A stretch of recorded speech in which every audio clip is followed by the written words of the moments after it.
Bonjour à tous, je suis ravie d'accueillir sur ma chaîne les Capricornes, ascendant Capricorne, signe lunaire en Capricorne. Nous allons découvrir votre guidance générale pour ce mois d'avril. Ce sont donc des énergies générales, vous prenez vraiment que ce qui vous parle. Je vous ai tiré 2 cartes ici du Cosmic Cycles Tarot, ainsi que 3 cartes du Tanis Lenormand pour le domaine sentimental, émotionnel et relationnel, 3 cartes pour le domaine professionnel, vos études, vos activités, et 3 cartes ici pour le domaine matériel. On va tout de suite commencer avec la première lame du tarot, qui celle-ci va nous parler un petit peu de votre état d'esprit sur ces prochaines semaines. Et ben voilà, on est un petit peu dans cette ambiance avec ce 10 de bâton, de responsabilité. On a quand même pas mal de choses à régler, pas mal de travail, pas mal de soucis. Et ici une notion de fardeau. On est, je pense, aussi dans une énergie d'effort extrême, de surcharge. Ça peut être une surcharge physique, mentale, psychologique. On a beaucoup de choses à porter, vous avez beaucoup de choses à porter sur vos épaules. Alors, la bonne nouvelle, quelque part, dans ce 10 de bâton, c'est que c'est un 10. Et on arrive peut-être à la fin d'une situation qui devient vraiment lourde, pesante, qui devient pas mal compliqué, pas mal difficile. Je pense que ça fait depuis un certain temps que c'est lourd. Ça fait un certain temps peut-être que vous êtes sur quelque chose, peut-être un projet, ou tout simplement il y a quelque chose, une situation, une personne qui vous prend la tête, qui vous prend votre énergie, qui demande encore beaucoup de prendre sur vous peut-être. Et il y a vraiment cette notion-là ici avec ce 10 de bâton. Alors attention ici à ne pas vous épuiser, à ne pas trop prendre sur vous. Essayez aussi un petit peu de déléguer, que ce soit peut-être au niveau du travail ou peut-être au niveau de chez vous, de demander de l'aide. Et aussi de mettre des priorités dans ce qui est important ou pas. Excusez-moi, il faut que j'ouvre mon chat comme d'habitude. Voilà, vous avez un bref passage de Blue. Et voilà, il y a vraiment cette notion-là ici justement de dur labeur, d'effort, de prendre sur soi au niveau de beaucoup de choses. On est vraiment dans cette énergie-là. On croule sous le travail, la charge elle est lourde et ça commence à devenir quand même assez pénible. Mais encore une fois, je me répète, c'est un 10, on arrive peut-être au bout du chemin, on arrive à la fin d'un cycle, à la fin d'une situation. Donc quelque part, c'est quand même une bonne nouvelle. Ici, nous avons un 5 d'épée. Alors là, on est plutôt dans une ambiance, ici, je dirais, comment est-ce qu'il faut dire ça? Le 5 d'épée, c'est un petit peu les conflits, c'est un petit peu les tensions, les disputes. On a cette notion d'auto-sabotage. Et moi, ça résonne pas mal avec ce 10 de bâton. Est-ce que justement vous êtes en train de vous dire, est-ce que vous êtes en mode un petit peu découragement, en train de vous dire, ça fait des mois que je lutte, ça fait des mois que je porte certaines choses, ça fait des mois que cette surcharge physique et mentale est là, et vous avez peut-être cette notion de, comme je disais, d'auto-sabotage en vous disant mais ça va pas le faire, je vais pas y arriver, mais vous y allez arriver, et ça je peux vous le dire, parce qu'on est vraiment sur ce 10 de bâton, où vous êtes vraiment dans cette dernière ligne droite. Alors le 5 d'épée ici, il parle aussi parfois de compétition. Ça peut être aussi une victoire qui est finalement pas tellement une victoire sur quelque chose, mais peut-être même un jour de... C'est pas une défaite, mais une victoire un petit peu amère. Voilà. Je ne sais pas si ça peut résonner en vous sur une situation... voilà, il y a un petit peu d'amertume, même parfois... un sentiment de tristesse par rapport à cette situation, et peut-être que vous avez gagné par rapport à cette situation, par rapport à ce conflit, par rapport à peut-être une bataille.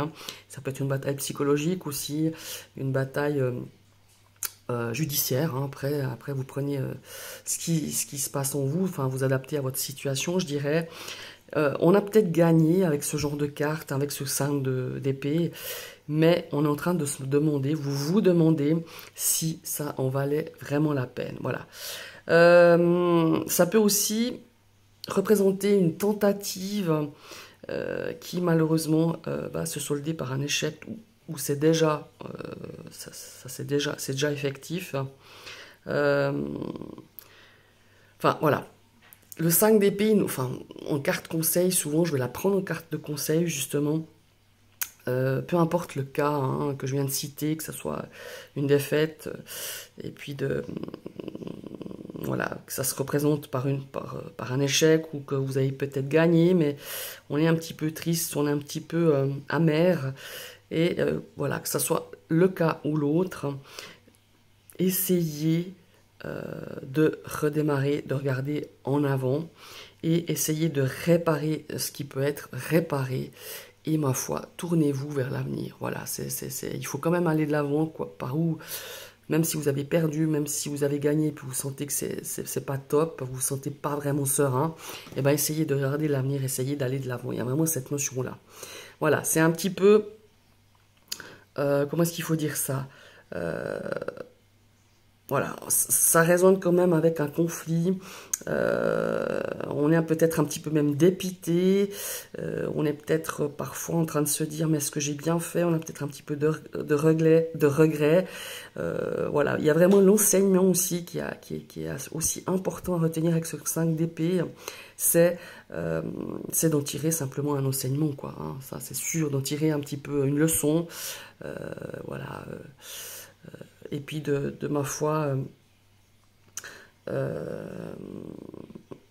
essayer de gérer en tout cas au mieux avec ce qui va se présenter à l'avenir. Voilà, c'est vraiment d'aller de l'avant, de tirer des leçons par rapport à ce 5 d'épée, par rapport à une situation qui était conflictuelle, par rapport à peut-être une situation où vous avez perdu des plumes, vous avez perdu peut-être de l'argent, hein, je ne sais pas, ou perdu un petit peu de sérénité, et ben tirez-en un enseignement et ça va vous rendre aussi plus fort pour l'avenir, pour des situations de votre vie future. Voilà, il y a un petit peu de ces notions-là avec le 5 d'épée. Maintenant, on va passer au domaine sentimental, relationnel, si j'arrive à prendre les cartes. Alors, on va prendre déjà la carte Focus. Ouais, il y a quand même une situation qui est quand même assez tendue. On est nerveux, on est anxieux. Hein, bon, ben voilà, dans le domaine sentimental, on a cette notion ici quand même de blocage, de retard, des choses où on n'avance pas. Alors, ça peut être au sein du couple, que vous ayez des difficultés, que vous en avez pas mal rencontré, qu'on est peut-être justement en train de se demander, mais est-ce que ça en vaut vraiment la peine qu'on continue? Est-ce que ça vaut un petit peu la peine d'être toujours sur ses gardes, d'être un petit peu agressif, je dirais. En tout cas, il y a une énergie assez de nervosité. On est un petit peu tout le temps sur les nerfs, ce qui pourrait nous parler un petit peu aussi de ce 10 de bâton. Essayez un petit peu de voir ce qui pourrait un petit peu, comment est-ce qu'il faut dire ça, essayez de surmonter ces blocages, ces difficultés que vous rencontrez depuis un certain temps dans votre couple. Essayez peut-être aussi, comment est-ce qu'il faut dire ça, de communiquer. Parce que pour moi, très souvent, quand j'ai cette carte du mont dans le domaine relationnel et sentimental, c'est que c'est vraiment un manque de communication. C'est vraiment, on part au quart de tour pour un oui, pour un non. On est peut-être fatigué, hein, fatigué justement avec ce 10 d'épée. On est peut-être épuisé, autant physique que psychologique, par rapport à peut-être une situation de travail, une situation familiale, ou tout simplement par d'autres soucis qui vous pèsent lourdement sur ses épaules, et ça peut effectivement un petit peu, je dirais, un petit peu déborder sur votre domaine relationnel ou votre domaine sentimental. Mais par contre, je pense qu'on va vers des jours un peu plus sereins. On a cette carte ici du cavalier où on nous dit que ça va quand même pas mal bouger. Vous aurez peut-être des nouvelles, vous aurez peut-être des choses qui vont avancer dans cette situation de blocage par rapport à un couple, par rapport à une relation. Au niveau émotionnel aussi, on vous sent vraiment tendu, on vous sent vraiment au bout du bout, hein. C'est vraiment cette notion-là. Et ce 10 de bâton vient appuyer encore plus dans ce genre d'énergie. Donc pour moi, il y a vraiment cette notion ici de déléguer, de demander de l'aide, de prioriser vos priorités et d'essayer vraiment de vous reposer au maximum, essayer de vous calmer aussi, parce qu'il y a une notion ici d'anxiété. Alors c'est pas toujours facile de le faire, mais en tout cas, c'est ce qui est en train de ressortir ici pour ces futurs jours, ces semaines, sur le mois d'avril, mais pour moi c'est déjà là, hein. Ces énergies qui sont dans ce domaine sentimental et ce domaine relationnel, émotionnel. On va tout de suite partir dans le domaine de vos activités, que ce soit vos études, le domaine professionnel. Oh super, on a quand même une belle ancre, une belle énergie de stabilité, hein. Ouais, on a vraiment ici quelque chose, voilà. On a des informations, on a des échanges, que ce soit par mail, par courriel, enfin par courrier. Il y a vraiment ici des choses qui sont, je dirais, presque rassurantes. Pour certains qui cherchent un emploi, pour moi, il y a la possibilité d'avoir un CDD.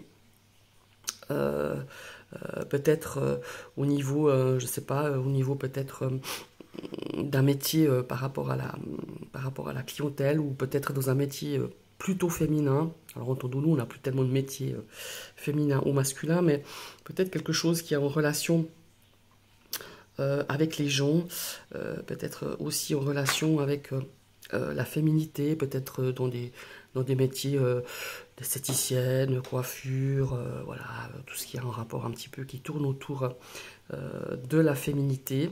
On a aussi ici peut-être une stabilité qui peut être apportée dans ce domaine professionnel par une femme, une énergie féminine, une énergie qui a beaucoup de...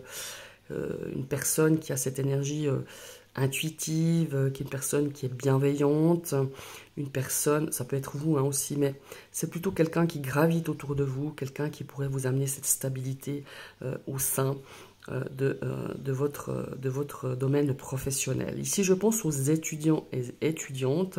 Je pense qu'on va avoir de bonnes nouvelles, peut-être, en tout cas une stabilité. Peut-être que vous avez enfin trouvé votre voie. Vous me direz, il est temps hein, pour certains, parce que je pense aux futurs lycéens qui passent leur bac, enfin aux futurs bacheliers, pardon. Et pour moi, il y a vraiment ici, certes, on est fin avril, on est fin mars, pardon, je vais y arriver. Voilà, au niveau de Parcoursup, on sait bien qu'on doit faire ses choix d'ici une dizaine de jours, mais pour moi, il y a vraiment quelque chose qui va être vraiment assez concret, assez sûr. On est vraiment beaucoup plus sûr de soi, on est vraiment dans cette stabilité par rapport à peut-être à une voie, par rapport à des études, par rapport à un apprentissage, par rapport à plein de choses. Vous allez vraiment pouvoir sur ce mois vraiment être fixé. Ça fait depuis quelques semaines, mais ça va vous apporter la confiance, ça va vous porter vraiment quelque chose de bien, voilà. Ici, on pourrait avoir un soutien justement féminin dans ce domaine professionnel, si vous êtes actif, hein, justement. On pourrait avoir du soutien par rapport à cette personne. Alors, c'est pas forcément qu'une personne, une femme, mais ça peut être aussi un homme qui a une énergie semblable un petit peu... une énergie féminine qui pourrait dominer, hein, c'est aussi possible. Quelqu'un qui a cette sensibilité, qui a cette compassion, cette compréhension, cette écoute, hein, que peut avoir l'énergie yin avec cette carte de la femme, qui pourrait apporter votre soutien, qui pourrait vous soutenir ou vous recommander par rapport à voilà, une situation professionnelle. Hein. Ça, c'est aussi bien possible, en tout cas avec ces trois énergies. Maintenant, on va passer dans le domaine matériel. Alors, cette carte focus. Oh, superbe. Là, on est vraiment en train d'apporter quelque chose de bien équilibré. Franchement, dans ce domaine matériel, on a, je pense, depuis un certain temps, eu l'envie pas l'envie, mais c'était peut-être un challenge hein, de se dire, bon maintenant, je veux apporter une stabilité dans mon budget. On va commencer par le budget, hein, au niveau des dépenses. On vous dit de continuer à vraiment faire des choix judicieux par rapport à ce domaine de votre budget. Là, on est plus dans le budget de la famille ou voilà, au niveau de vos dépenses mensuelles. C'est très positif. On vous demande vraiment de continuer sur cette voie-là parce que vous allez vraiment réussir à équilibrer alors que c'était peut-être pas le cas ces derniers temps ou ces derniers mois. Ici, il y a aussi une notion pour moi d'investissement peut-être en rapport avec un bien. Ça peut être un investissement, une vente hein, aussi. Par rapport à un bien familial, peut-être que vous avez de vos parents, de vos arrière-grands-parents. Ici, ça nous parle de décisions à prendre, ça nous parle de choix. Moi, je pense que c'est vraiment très positif, quoi que vous ayez peut-être à décider, à négocier, à parlementer, à essayer, enfin, au niveau justement de cet aspect un petit peu d'héritage en quelque sorte. J'ai pas vraiment la carte de l'héritage ni l'énergie de l'héritage, mais on a cette notion ici de quelque chose qui vient un petit peu de votre famille, qui vient peut-être même de vos ancêtres et qui va vraiment apporter de bonnes nouvelles. Ici, on me dit dans l'oreillette que même si vous doutez à un moment donné, hein, ici avec cette carte aussi du 5 d'épée, même si vous avez douté, même si vous avez l'impression que vous avez gagné peut-être par rapport à quelque chose justement dans cet aspect familial, par rapport à un bien matériel, même si vous êtes... voilà. Vous avez fait le bon choix. C'est ce qu'on me dit ici dans l'oreillette, c'est vraiment, vous avez fait le bon choix. Et continuez dans ce sens. Voilà, il y a vraiment cette notion-là. Et si vous attendez justement une décision par rapport à cet aspect peut-être financier, immobilier, peut-être aussi un aspect peut-être forcément un petit peu d'héritage quand même, eh ben, c'est très positif. C'est quelque chose qui va vraiment vous apporter beaucoup de positivité, je vais y arriver, d'harmonie, de joie et de sérénité. Voilà. Je pense que c'est pas quelque chose qui va être effectif, je dirais, sur le mois d'avril. Pour moi, c'est plus une décision qui va vous conforter parce que vous êtes vraiment dans la bonne voie. Voilà, c'est plutôt ça. Et ça sera plutôt une décision ou un choix qui aura des répercussions, en tout cas positives, mais sur les mois à venir, pas forcément sur ce mois d'avril. Voilà mes chers amis les Capricornes, je vous remercie d'avoir suivi cette vidéo. Encore une fois, ce sont de très belles énergies. Alors ici on a quand même un 5 d'épée, hein, je ne vais pas vous le réexpliquer, mais qui est pas évident peut-être à gérer sur ces prochains jours et ces prochaines semaines. Pour moi, le maître mot serait pour vous, c'est vraiment de faire des pauses, de faire une pause, hein, si vous vous sentez vraiment fatigué, épuisé psychologiquement par une situation, par une personne, ou physiquement, c'est vraiment de prendre du temps pour vous et d'essayer de vous octroyer justement des petites pauses, de vous nourrir de choses qui vous font du bien. Ça ne peut pas forcément dire de partir à l'autre bout de la terre, mais simplement de vous faire, voilà, de consacrer, de prendre soin de vous, de prendre soin de votre santé, autant physique que psychologique, et de faire justement le vide aussi autour de vous, que vous puissiez vraiment bien récupérer. Si vous ne pouvez pas, pour X raisons, bah, au moins dégager un petit peu de travail, déléguer. Sachez que déléguer, ça ne veut pas dire je n'arrive pas à faire, mais simplement c'est de pouvoir vous finir cette situation, ce cycle. Ça peut être un projet, hein, parce qu'on est en fin de cycle avec ce 10 de bâton, que vous puissiez arriver là où vous allez, là où vous voulez arriver, parce que vous allez y arriver, ça c'est certain, même si ce 5 d'épée parfois vous coupe un petit peu l'herbe sous les pieds, vous décourage, vous auriez envie de jeter l'éponge, et ben non, ne jetez pas l'éponge, parce que vous allez arriver à votre but, voilà, tout simplement. Mais, ma foi, ça demande aussi, comment est-ce qu'il faut dire ça? Ben, ça demande un investissement peut-être que vous n'attendiez pas que ça soit aussi conséquent. Donc, encore une fois, prenez soin de vous, essayez de dégager du temps pour vous, essayez de déléguer. Voilà, tout simplement. Et ben voilà, Je vous invite évidemment à liker, voilà, un petit pouce bleu, c'est toujours sympa. Ça m'encourage. Vous pouvez commenter, hein, peut-être que ce tirage vous parle ou vous parle pas. Je vous rappelle que les guidances, des fois, ça parle avant, pendant, après. Hein. Donc si ça vous parle déjà, vous pouvez me laisser un petit commentaire. Si ce format vous plaît, si vous voulez ajouter d'autres choses, n'hésitez pas. C'est vrai que je réponds pas tout de suite parce que j'ai très peu de temps, mais je finis toujours par répondre. Voilà, n'hésitez pas à commenter, pardon. Et n'hésitez pas non plus, évidemment, à vous abonner. Parce que si ce contenu vous plaît, ou d'autres vidéos, hein, j'ai une playlist, vous pouvez aller voir, jetez un coup d'œil sur ma chaîne, et ben n'hésitez pas à vous abonner en cliquant sur la cloche. Mais il faut surtout activer une deuxième fois cette cloche pour recevoir toutes les notifications de mes prochaines vidéos. Je vous souhaite une très très belle journée et à tout bientôt.